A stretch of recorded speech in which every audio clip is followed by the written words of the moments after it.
So guys, may gagawin ako ngayon. Yung brake ng Aerox ko is smashy, masyadong malambot. Dumidikit din sa handle niya yung brake lever. So ang sabi nung pinagawan ko is tawag dito, papalitan daw yung repair kit ng brake. So medyo hindi ako convinced guys eh. Ako yung gagawa ngayon. Kaya bumili ako nakaraan ng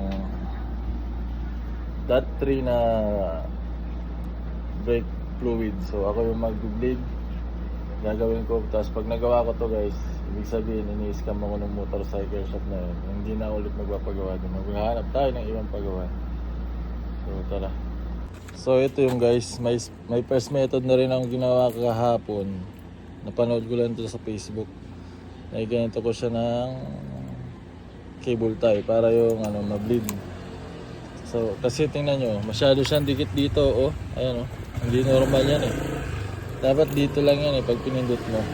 So yan yung tatrabahuhin natin yung araw na to guys. So ito na guys yung brake lever natin. Dapat normally yan, kahit isang daliri lang dyan kasi to eh, throttle cable, ganun mo lang yan oh, magbe-brake na yan. Pero ito sagad na, wala pa rin na yun oh. So, masyadong dapa. So magbi-bleed tayo. Dapat dito lang ganun pa lang mag-ano. Kasi pag hinila mo, dapan-dapa oh. Magbi-bleed tayo ng buong magbi-bleed tayo dito para magawa natin ng maayos yung tatanggalin natin yung bubble sa loob ng cylinder natin ng brake. Yung buong na to guys, hose na yan, may hangin yan. Kaya hindi siya masyadong, pag pinindot mo dito, dumadapa. Ayun o, pandapa.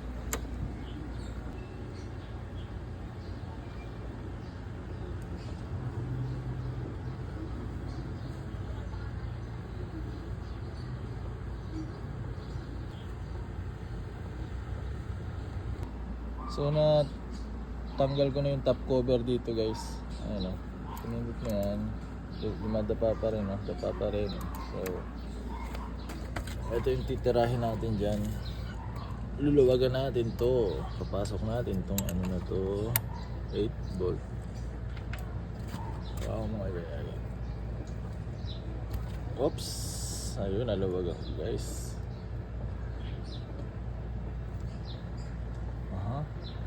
So ano kang gagawin guys, pipindutin natin dito 1, 2, 3, steady.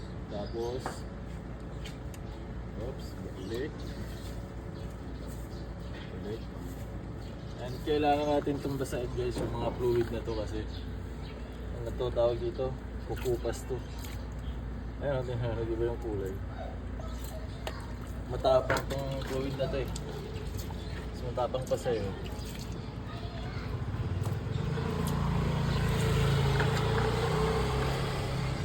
Tapos pindot ulit.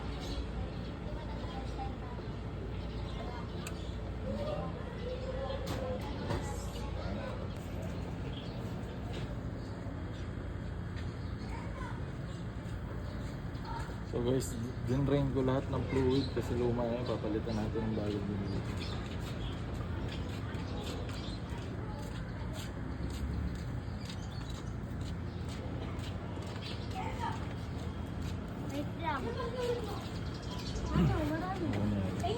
So kung makikita natin guys, yung loob napakadumi.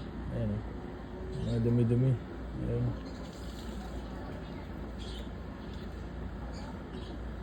Parang putik.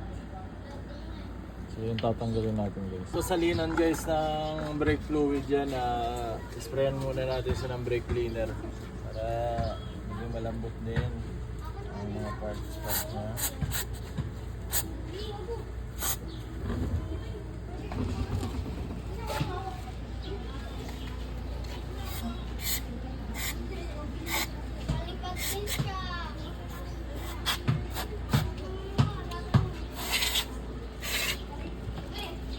yung mga dumi-dumi.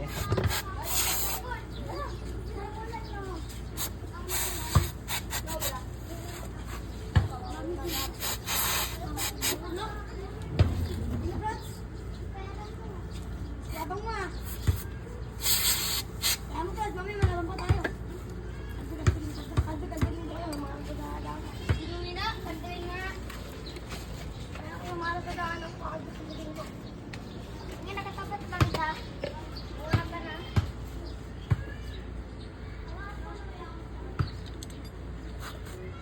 Salunan na natin.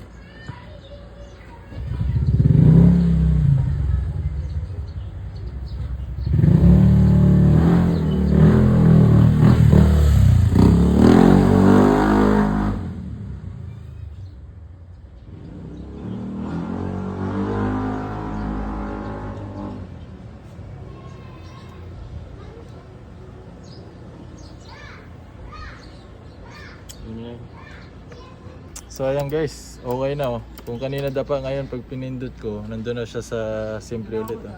Sige tayo. Kaibigan ko si Tatay si Jess. Ito oh. Dati di ba pag pinindot ko kanina, itong mga knuckle na finger ko dyan guys, ay dapan-dapa. Pero ngayon, ayan oh. Ano, kahit nakapihit yung silinyador, pihitin ko tapos brake.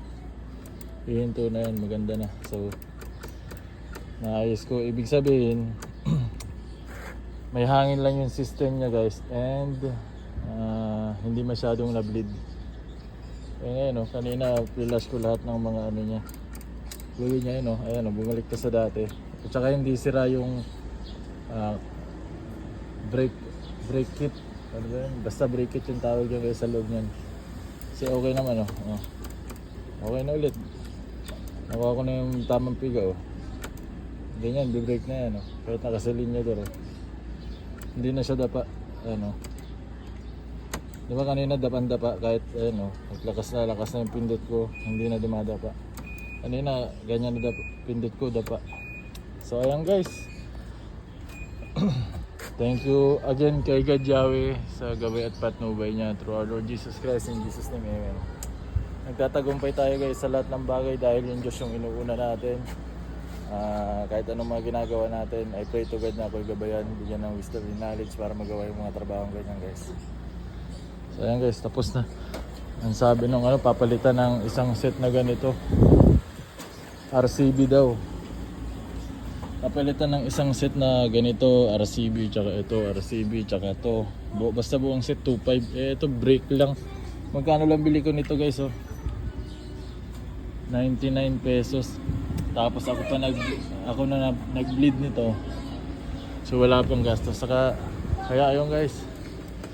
Minsan wag tayo agad maniniwala sa mga mekaniko, sa mga shop. Ni-scam tayo minsan guys eh. So ayan. Tayo kasi, medyo explorer tayo guys. Hindi tayo agad-agad naniniwala. Hanggang hindi tayo yung nakakasubok mag-try kung sira na ba talaga o hindi. So ayan guys, naayos na natin and magagamit na natin ito bukas. Thank you Lord in Jesus name, amen. Ayan o, ganda na o. Ayan o, di ba? Sinestill stock lang tayo guys ng minsan ng mga ano, kaya mahirap ano, makahanap ngayon ng matinong tao na yung ayos sinisira nila para magbentahan sila, pero yung sira yun talaga yung dapat palitan, pero yung ayos na sinisira hindi dapat yun, di ba? So ayan guys, ito na yung mga gamit natin. Ayan, liligpit ko na yan, magugas tayo ng kamay, may brake fluid ko. So buhusan natin ng tubig para hindi mangupas yung mga pintura natin. Dito lang tayo sa harap ng bahay guys. Ayan. So ayan guys, dapat pag sinabihan kayo ng mechanic na kailangan palitan, mag second opinion kayo, o kung kaya nyo naman gawin, may YouTube naman, i-search nyo na lang, o may Google, may instruction naman para siya gawin. So ayan, para hindi tayo mapagastos. Biruin mo, isang set ng RCB na brake daw 2.5. Nakatipid ako, 99 pesos lang. Brake fluid, and ako lang nag-bleed, wala pang labor. Ano lang, as lang ng guidance, and knowledge kay God. So natapos natin yung trabaho, nagtagumpay tayo dahil si God yung inaasahan natin. Hindi yung mga taong nasa paligid natin guys na gusto lang kumita. Di baling customer lokohin, di ba? Hindi na ulit ako babalik sa motorcycle shop na yun guys. Kasi ayoko nung niloloko ako at ayoko din nang luloko ako guys.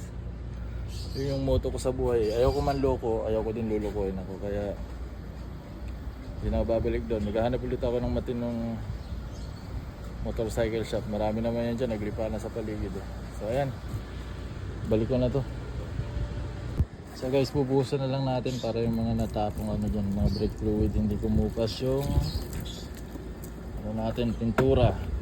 Kasi kahit luma na yung motor natin na to guys, ito yung first brand yung motorcycle natin kasi nabili ko, talagang nakapangalan sa akin. So kaya may ano yan, sinasabi nilang sentimental value. 6 years na sa akin to guys, mag 7 years na.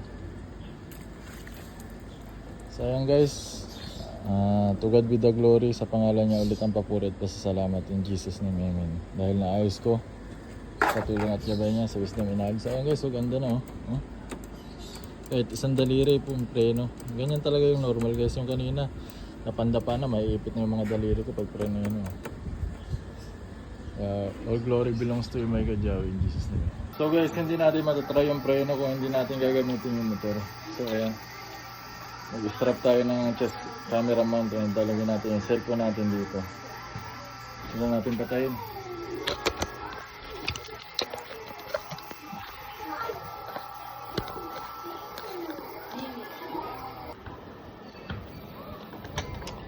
So ayan guys, tatry natin tong motor. Kung maganda talaga yung preno.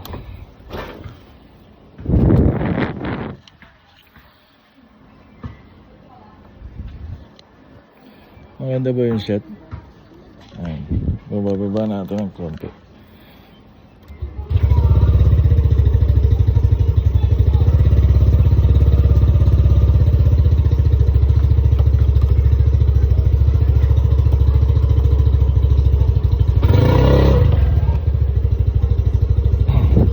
Handbrake lang guys yung pipreno natin. Ayan po, may brake na siya. Try natin.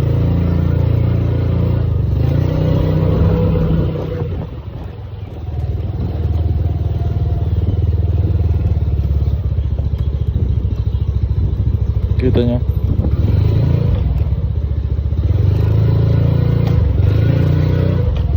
Ayan na, brake na.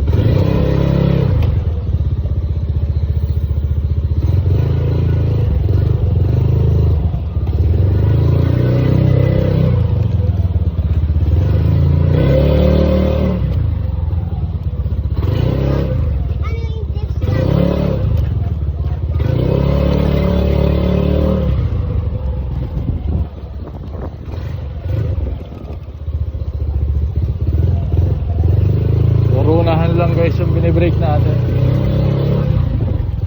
para kung may hangin pa siya mawala na ano, mag-brake na eh.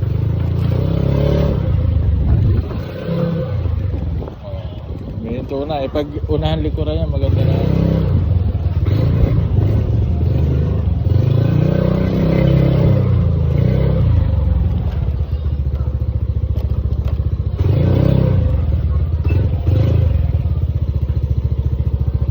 Okay na guys, ano na lang natin siya, i-check na lang natin siya pag ginamit natin siya bukas.